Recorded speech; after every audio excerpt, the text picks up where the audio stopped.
അതെ, നമ്മളെല്ലാവരും അറിയും. ഷാജിയുമാണ് വരാനുള്ളത്.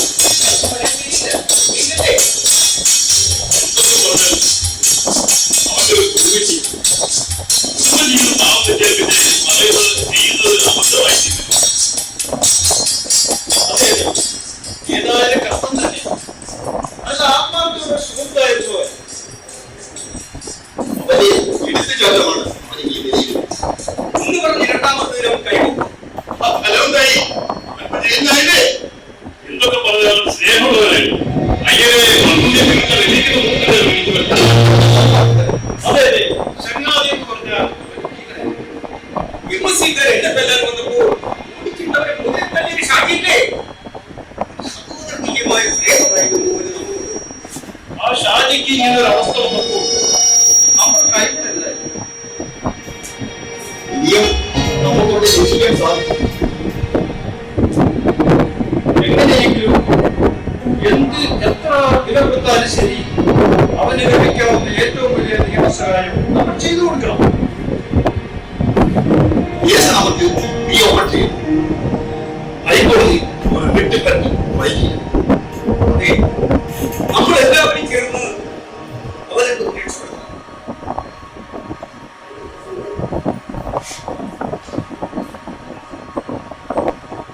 സത്യത്തിൽ അവനില്ലാതെ പോയത് ഇതിനെയാണ്.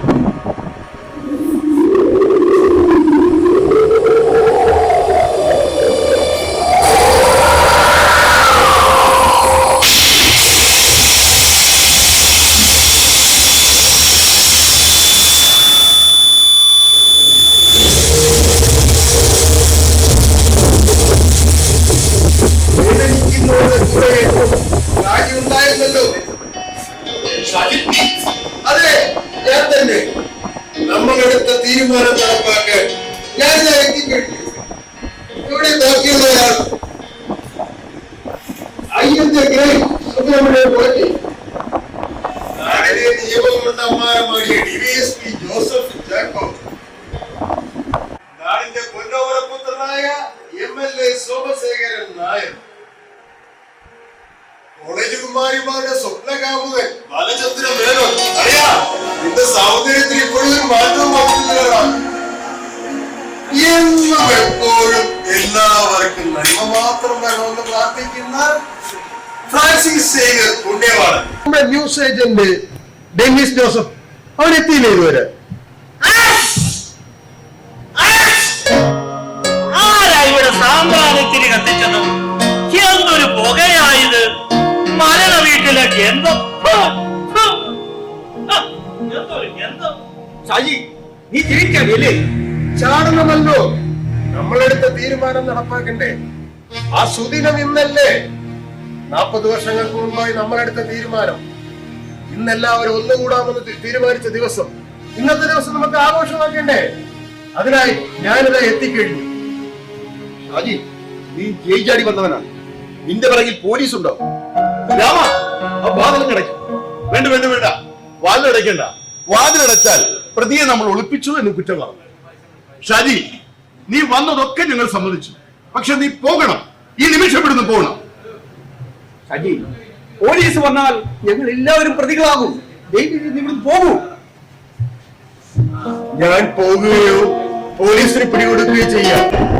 അതിനു മുമ്പായി എന്റെ നിരപരാധിത്വം നിങ്ങളോട് പറഞ്ഞോട്ടെ. സമയം പോകുന്നു. സോമശേഖര, എനിക്കിനി ഒരു രക്ഷയും വേണ്ട. എനിക്കുള്ള രക്ഷ അതാ അവിടെ ഒഴുകിക്ക്. അത് മാത്രമേ എനിക്ക് ആവശ്യമുള്ളൂ. ഷാജി, നീ പറയുന്നതൊക്കെ ശരിയാണ്. പക്ഷേ ഇപ്പോൾ നീ ഒരു കുറ്റവാളിയാണ്. ഇപ്പോൾ ജയിൽ ചാടി വന്ന കുറ്റവാളി. നിന്റെ പുറകെ പോലീസ് ഉണ്ടാകും. ഇതൊരു ജഡ്ജിയുടെ വീടാണ്. ഇവിടുന്ന് നിന്നെ പിടിക്കപ്പെട്ടാൽ അയ്യന്റെ സ്ഥിതി എന്താണ്? സ്നേഹിച്ചവരെല്ലാവരും എന്നെ വേദനിപ്പിച്ചിട്ടേ ഉള്ളൂ.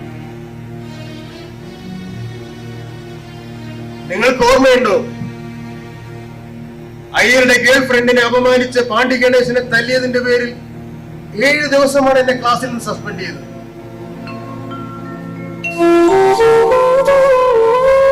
ഫീസ് അടയ്ക്കാൻ ക്ലാസ്സില്ലാതെ കോളേജ് വരാന്തയിൽ കരഞ്ഞു നിന്ന കൂട്ടുകാരന് വേണ്ടി സ്വന്തം പെങ്ങളുടെ കാറിൽ കമ്മലൂരി കൊടുത്ത് പണയം വെച്ച് ഫീസ് അടച്ചു ഷാജി ഇപ്പോൾ കൊലയാളി. നിങ്ങളെല്ലാവരും മാന്യന്മാർ. സോമശേഖര, കോളേജ് ചെയർമാൻ മുതൽ ഇന്ന് ഈ MLA കുപ്പായം അണിയുന്നുണ്ടെങ്കിൽ അതിന്റെ പിന്നിൽ ഷാജിയുടെ മരക്കരുത്തുണ്ടായിരുന്നു. അത് നീ മറക്കേണ്ട. ഷാജി, നിന്റെ വികാരം ഞങ്ങൾക്ക് മനസ്സിലാവും. നിന്നെ രക്ഷിക്കാൻ വേണ്ടി ചില പദ്ധതികൾ ഞങ്ങൾ ആവിഷ്കരിച്ചുകൊണ്ടിരിക്കുകയാണ്. അതുകൊണ്ട് നീ പോകണം.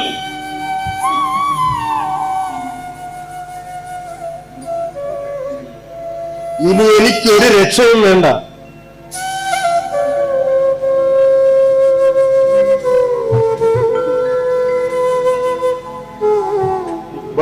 വലിയ വലിയ പോലീസ് ഏമാന്മാരുടെ ഭൂമാഫിയയുടെ ബിനാമിയായി പ്രവർത്തിച്ചതാണ് ഞാൻ ചെയ്ത തെറ്റ്.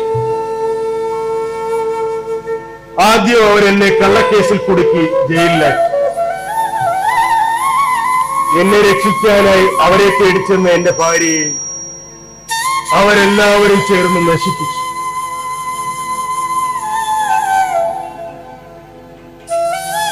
എന്നെ കൊലപ്പെടുത്താനായിരുന്നു അവരുടെ തീരുമാനം. എനിക്ക് നേരെ വന്ന കൊലക്കത്തിയിൽ നിന്നും ഞാൻ ഒഴിഞ്ഞു മാറി. എന്നാൽ അതിനിരയായത് എന്റെ ഭാര്യയാണ്. ഇതാണ് സത്യം. എന്റെ മകൾ ദൃക്സാക്ഷിയാണ്. നിങ്ങൾക്ക് വിശ്വസിക്കാമെങ്കിൽ വിശ്വസിക്കാം.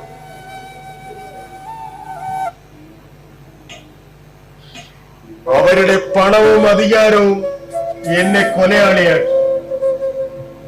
നിങ്ങളോടൊപ്പം എത്താനുള്ള ഓട്ടത്തിനിടയിൽ എന്റെ കാലൊന്ന് പിഴച്ചു.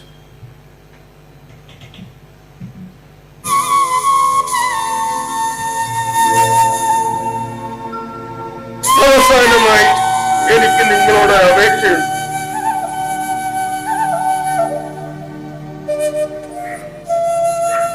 അപ്പനും അമ്മയും നഷ്ടപ്പെട്ട അനാഥാലയത്തിൽ കഴിയുന്ന എന്റെ മിന്നുമോ, അവളെ അവിടെ നിന്നൊന്ന് രക്ഷിക്കണം. ഇത് എന്റെ ഒരു അപേക്ഷയാണ്. നിങ്ങൾ വിചാരിച്ചാൽ അത് സാധിക്കും. അതിനു വേണ്ടി കൂടിയാണ് ജയിൽ ചാടിയത്. ഇനി ഒരിക്കൽ പോലും നിങ്ങൾക്കൊരു ശല്യമായി ഞാൻ വരില്ല. ഞാൻ പോകുന്നു.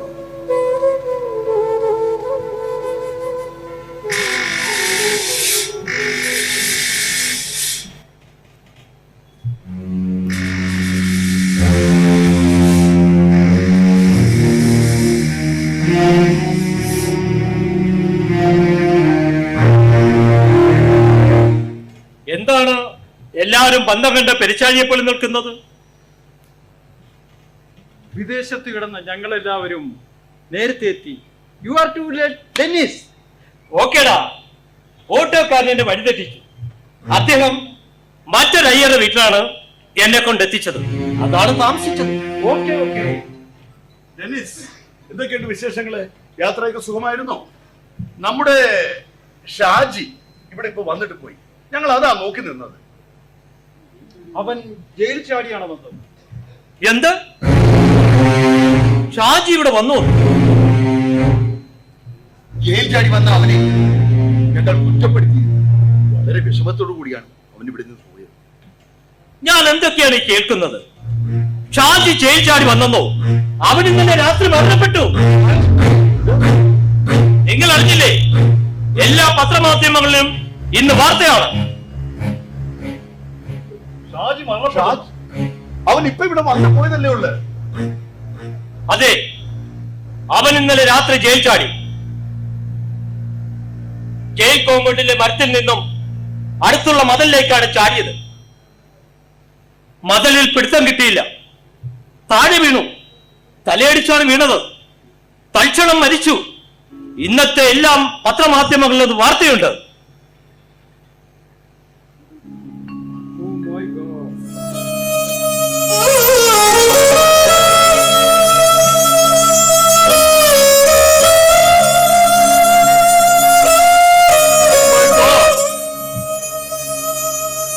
അവൻ വന്നു. അപ്പോൾ മരണത്തെയും മറികടന്ന് അവൻ വാക്കുപാലിച്ചിരിക്കുന്നു. ഷാജി, പ്രിയപ്പെട്ട കൂട്ടുകാരാ, മാപ്പാക്കടാ, ഞങ്ങളോട് മാപ്പാക്കടാ. സ്പർശം വേദനയാക്കിയ മാത്രയല്ലേ എന്റെ നിൻ പാട്ടിൻ ശ്രുതി നിലച്ച് അങ്ങകലേക്കു നീ പറന്നകന്നു, അങ്ങകലേക്കു നീ പറന്നകന്നു.